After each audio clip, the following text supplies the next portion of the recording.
Now this video were to be as if I were teaching at the site of Mt Carmel. It's actually at an old monastery site called Mukraka today, but it commemorates the ancient biblical story of Elijah and the prophets of Baal. Now the name Carmel comes from a Hebrew word that really means the mountain, or really the vineyard of God. It is a place that means orchard of fruit trees and vines, a garden land, as it were. Mount Carmel is not just a mountain, but it's kind of a mountain range, and it's composed of hard limestone, so it did not erode. Now the average elevation of Mount Carmel is only about 1,500 feet above sea level. The elevation where we're standing at Mukraka is about 1,580 feet above sea level. Actually, the park that we drove through to get to this location is Mt Carmel National Park, and it's the largest park in the land of Israel today. Now, Thutmose III, he was an Egyptian pharaoh. He referred to Mount Carmel in the old Egyptian writings as the holy head. In other words, many Egyptian pharaohs took very careful note of this site near Mount Carmel, suggesting that it may have been a holy place or a sanctuary. In fact, the mountain was a sacred site even from ancient times, as the Canaanites would come to this site to worship their god Baal, as well as other gods as well.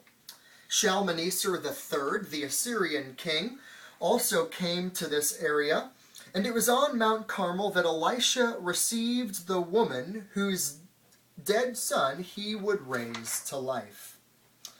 Now, one of the very interesting points about Mount Carmel, as you look out, it is a very strategic location because it overlooks perhaps one of the most important valleys in the entire world, and that is the Jezreel Valley. It really functions as a way where you can oversee who's traveling through the land. It was, again, on that international highways. People would travel from continent to continent. They would travel through the Jezreel Valley, and Mount Carmel overlooked that valley. Now, and there are a number of places in the Bible where Carmel, or Mount Carmel, is noted. It's known for its beauty in Song of Solomon, chapter 7, verse 5. It's known in Isaiah chapter 35 for its fruitfulness. It's known in Jeremiah 46 verse 18 for its majesty and splendor. It's known in Jeremiah 50 verse 19 for prosperity. And it's known in Amos chapter 1 verse 2 as a site of judgment where God would come and judge as a powerful one. But perhaps the most well-known site, biblical reference that occurred here at Mount Carmel is in 1 Kings 18. And of course, we would take the time to open our Bible and read through the entire chapter and the entire account here, because the word mukraka is the Arabic word for burning or scorching, and it is a reference to Elijah's confrontation with the prophets of Baal. Now, several pilgrims who came through this site of Mukraka, or Mount Carmel, even as far back as 1100 and 1200 AD, they noted what they saw a series of stones which was still visible to them.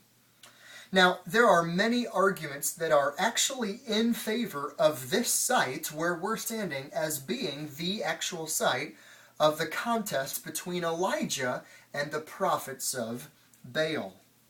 On any proposed site, there must be room for many, many people, and because many crowds participated in this drama in 1 Kings 18.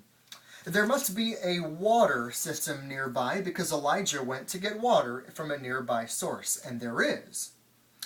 The sea should also not be visible from the site of the altar. And if you go down the hill just a little bit, there's a very large flat plot of land where the sacrificing may have gone on.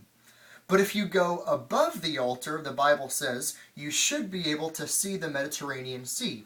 And on a very clear day, you could look out to the west and see the glimmer of the Mediterranean Sea, and perhaps on the east, you could see as well the Jordan River and the Sea of Galilee and so on. The altar must be on a mountainside, not on the peak, not on the summit of the mountain, but on a mountainside. And we would go through this account and we would talk through the amazing way that God showed himself to be Yahweh, the one true God, by revealing himself as the God of fire.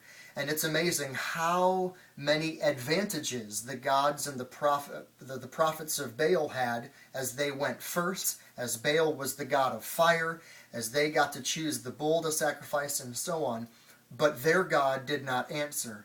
But when Elijah prayed, the true God of Israel answered and showed himself to be the one true God.